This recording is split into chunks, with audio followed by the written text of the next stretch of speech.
Right, we tried to figure it out and have sort of figured out the topics of atheism, lay people and priests, and So you are the first ones who have figured out these topics. Yes. And on the topic of atheism, here is the question, what is atheism? And in fact, Atheism is a religion of Satan, meaning a religion of materialism, for they also believe what they believe in. yes, the question seemed very relevant, because it was surprising to face the fact that atheism is on the third place in statistical studies on the list of religions after Christianity and Islam. So, what is the reason for that in general? Well, I would say that hidden atheism prevails over all religions. Why? Because there are many atheists in Christianity and in Islam. There are many atheists among those who call themselves believers. But in fact, they do not believe in God. They do not know Him and do not aspire to God. But they simply use religious organizations as a certain tool in this case. And unfortunately, this happens among clergymen, laymen and monks as well. This is a convenient form of existence, but their consciousness tells them whether God exists or God does not exist. The main thing is to live now. Right. A sort of one-day butterflies. I would even say there is such a fly, Drosophila, which is constantly being experimented on. Well, I would compare it with this. These are exactly those on whom the devil is conducting his experiments. Yes, there also such information was found while exploring atheistic dictionaries, reading various skeptic books. We found out that atheists, they in fact deny God and do not believe in religions.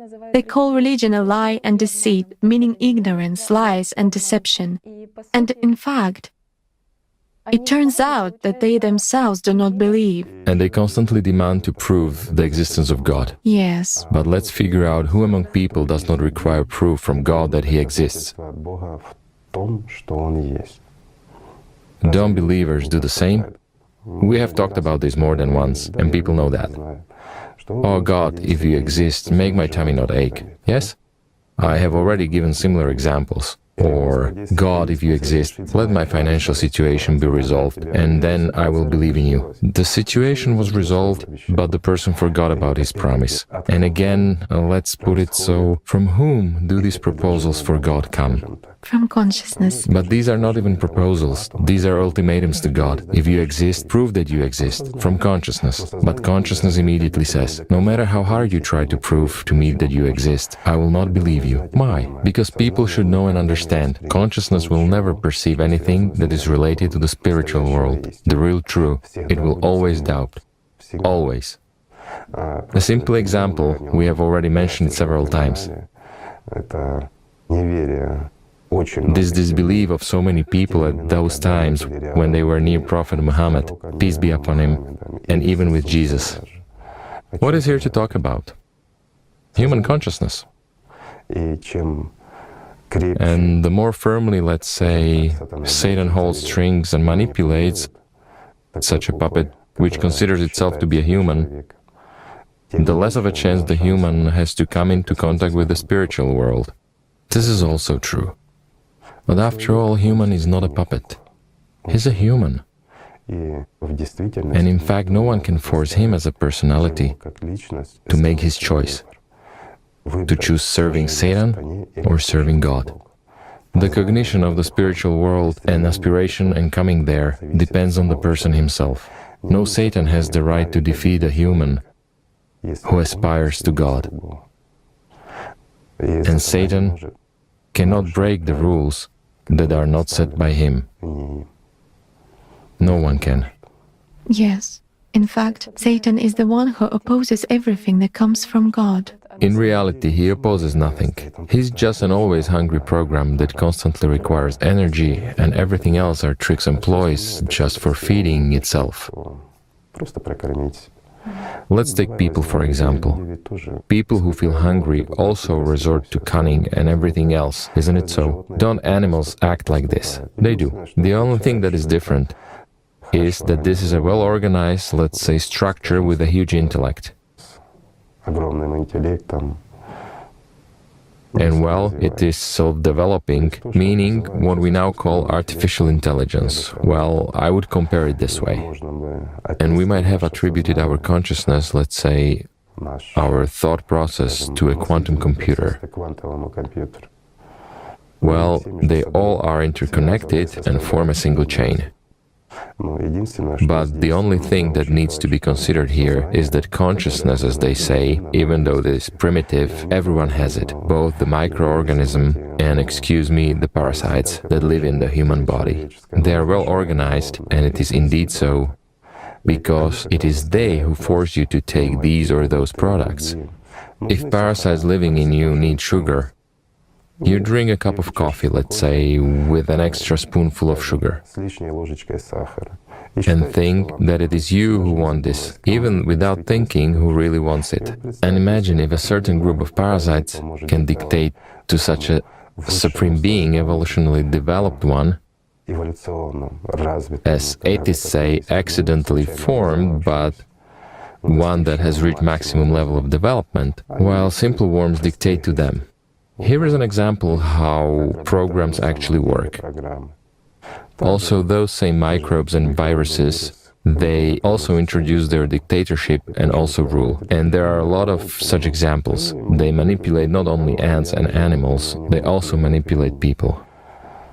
Yes, and here a question comes up, but what about a human being, the top of the food chain? Well, he's food for those who are at the bottom of the food chain. And here the circle closes. It's just interesting how the system acts. That is, it encapsulates a person, and he thinks that these kind of atheistic conclusions of his are his personal conclusions.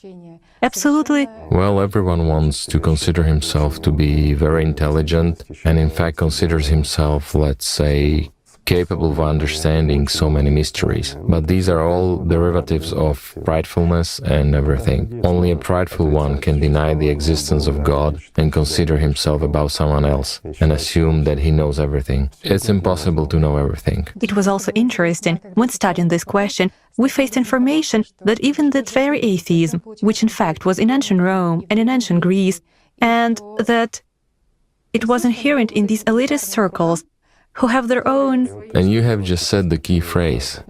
Elitist circles, meaning the elite. But only few people know what the elite really are.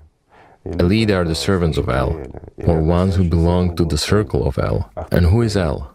Well, we know that it is, well, from classical understanding, it's... From the classical one. God in Judaism. This is the supreme God, and the meaning of this word is might.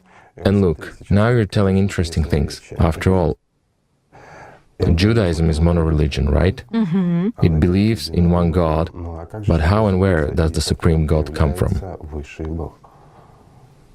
But if we take, let's say, Judaism and read in the original, as well as the ancient Greek publications, which have survived to this day, well, people will be surprised by what is written there, right? As it is written there that the gods gathered under the leadership of El, and how the human allotments were given to the gods by El, meaning to the children of God, who later became gods.